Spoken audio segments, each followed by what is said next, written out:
Welcome to స్వేచ్ఛ TV. Hi viewers, మనం ఇప్పుడు సీతంపేట రాజేంద్ర నగర్లో గల అపూర్వ హాస్పిటల్లో ఉన్నామండి. ఇప్పుడు ఈ హాస్పిటల్ తాలూకా ప్రత్యేకతల గురించి మనం సిబ్బందిని అడిగి తెలుసుకుందాం. Come on.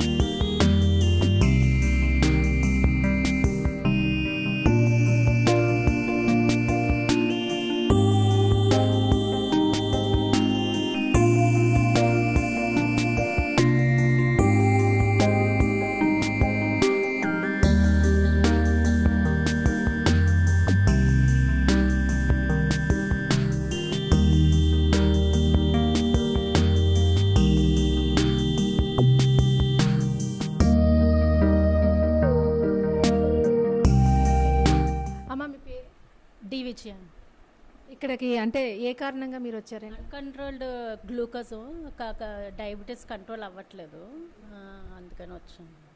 ఇక్కడ మీకు అంటే డాక్టర్ గారు ఎవరు చూస్తున్నారండి? వాణిలక్ష్మిగా చూస్తున్నాను. ఎలా ఉందమ్మా? బాగుందండి, బాగానే ట్రీట్మెంట్ చేస్తున్నారు.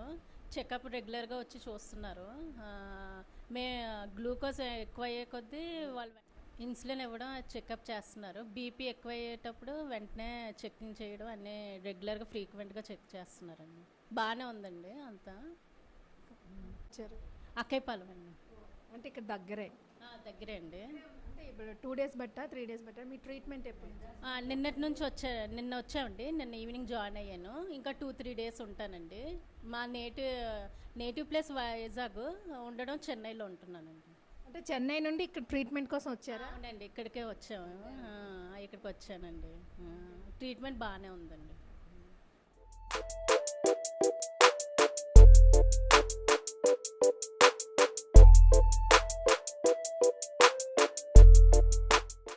సరే, అంటే మీకు ఏమనిపిస్తుంది ఇక్కడ ట్రీట్మెంట్ ఎలా ఉందని అనిపిస్తుంది? ట్రీట్మెంట్ బాగుందండి, బాగానే చేస్తున్నారు. టైమ్లీ అన్నీ ఎలా ఉంది ఏంటంటే మనకి అంటే టైంకి నర్స్లైనా అటెండ్ అవుతున్నారండి, బాగానే చూస్తున్నారు.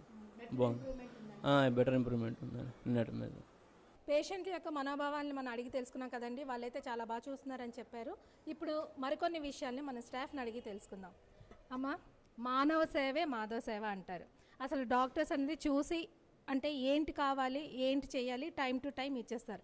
కానీ వాళ్ళకంట ఎక్కువగా చూసుకునేది, కేర్ తీసుకునేది మీరే. కాబట్టి మీరు ఎలా వాళ్ళతోని అంటే మీకు పేషెంట్లకి ఎలా ఉంటుంది, ఆ ఇంట్రాక్షన్ అనేది ఎలా ఉంటుంది? కొంతమంది కొంచెం రూడ్గా ఉంటారు, కొంతమంది చెప్పినట్టు వింటారు. మీరు దాన్ని ఏ విధంగా ఫేస్ చేస్తున్నారు కొద్దిగా చెప్పండి అమ్మా. మేము పేషెంట్లు ఎప్పుడు కూడా మేము ఒక సహోదరిలాగానే చూసుకుంటాము. మా ఇంట్లో ఒక వ్యక్తిగా మేము ట్రీట్ చేస్తూ ఉంటాం. ఒకవేళ వాళ్ళు రూడ్గా మాట్లాడినప్పటికీ మేము వాళ్ళని ప్రేమపూర్వకంగానే ట్రీట్మెంట్ ఇస్తుంటాం. వాళ్ళు కూడా కొంతమంది ప్రేమపూర్వకంగానే ఉంటారు, ప్రతి ఒక్కరు కూడా. అమ్మ, ఇక్కడ మేనేజ్మెంట్ ఎలా ఉంటుంది? మీకు ఎలాంటి సహాయ సహకారాలను అందిస్తారు? మీకు ఎంతవరకు ప్రమోట్ చేస్తారు? మేనేజ్మెంట్ అంటే మాకు చాలా బాగా చూసుకుంటారండి. మాకు ఏ ఇబ్బంది కలగనివ్వరు. ఏదైనా మా శాలరీల కాడి నుంచి మాకు ఏ ఇబ్బంది కలిగినా హాస్పిటల్ అంటే మెడికల్ పరంగా వాళ్ళే చూసుకుంటారు. తర్వాత మాకు శాలరీలు అంతా 1వ డేట్ కల్లా మాకు శాలరీ పడిపోతుంది. మేనేజ్మెంట్ తరఫున మాకు ఏ ఇబ్బంది, ఎలాంటి ఇబ్బంది లేదు. అంతా బాగుందని అంటారు. ఇప్పుడు పేషెంట్లు అంటే మీరే చూసుకుంటారు కదమ్మా, కానీ పేషెంట్స్ మీకు ఎంతవరకు ఒక్కొక్కసారి సహనం కోల్పోతుంటాం. మీకు కావాల్సింది పేషెంట్లను చూడాలంటే మీకు ఎక్కువ అటెన్షన్ కావాలి, పేషెన్స్ ఉండాలి మీలో. అది ఎంతవరకు నియంత్రించుకోగలుగుతుంటారు? ఒక్కొక్కసారి అది ఏమైనా అదుపు తప్పుతుందా? అంటే వాళ్ళు రూడ్గా మాట్లాడినా, వాళ్ళు కొద్దిగా పేషెంట్స్ తోటి వస్తారు, కష్టంతో వస్తారు కాబట్టి వాళ్ళు రూడ్గా మాట్లాడినా మేము కూల్గా సమాధానం చెప్తామండి. వాళ్ళకి కూల్గా సమాధానం చెప్తే వాళ్ళు పర్లేదు, బాగానే చూసుకుంటున్నారని వాళ్ళు సాటిస్ఫై అవుతారు. దాన్ని బట్టి మేము పర్లేదు, మేము బాగానే ఉంటాం వాళ్ళతోటి. ఒకవేళ వాళ్ళు ఏమైనా అన్నా కూడా మీకు ఎటువంటి ఇబ్బంది ఏమి లేదండి. కాకపోతే వాళ్ళు బాధల్లో వస్తారు కాబట్టి మేము కూల్గా తీసుకుంటాం. వాళ్ళు ఇది అంతే. అంటే కొంతమంది అంటే చాలా అంటే అంత కేర్ అయితే తీసుకోరని ఎక్కువగా వింటూ ఉంటాము. కానీ ఇక్కడైతే చాలా బాగుంది అట్మాస్ఫియర్ అని కూడా మనకి పేషెంట్లు కూడా చెప్పారు. సో చూసారు కదండి, అపూర్వ ద మల్టీ స్పెషాలిటీ హాస్పిటల్ అండి. ఇక్కడ మీకు అన్ని రకాల సమస్యలకి మీకు ఇక్కడ పరిష్కారం అయితే దొరుకుతుంది. ఇక్కడ స్టాఫ్ జెన్యున్గా ఉన్నారు, ఆ స్టాఫ్ కూడాను వాళ్ళ మేనేజ్మెంట్ చాలా బాగుందని చెప్తున్నారు.